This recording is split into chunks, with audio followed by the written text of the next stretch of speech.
दिल्ली में एक प्रोग्राम के दौरान एनसी सदर फारूक अब्दुल्ला ने कहा कि कश्मीर ना तो कभी पाकिस्तान का था और ना कभी होगा।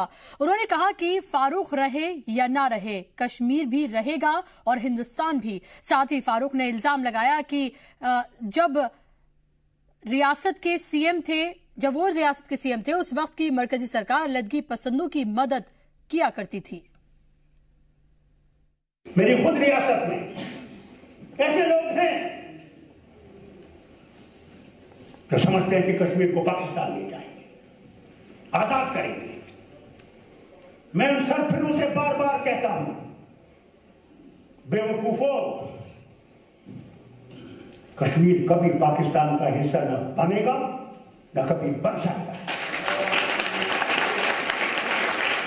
तो लोगों को बेवकूफ बनाते हैं और मैं ईमानदारी से स्टेज से आपसे कहता हूं, उनको जिंदा रखने वाले दिल्ली की सरकार थी।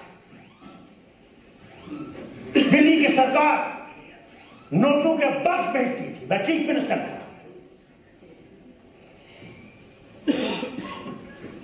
आज उन्हें ये कहते हैं ये हमारे नहीं है, तो कल तक तो तुम इनको पैसे भेजते थे हमें मिटाने के लिए जो हिंदुस्तान के साथ खड़े हैं, उसका तो जवाब दो।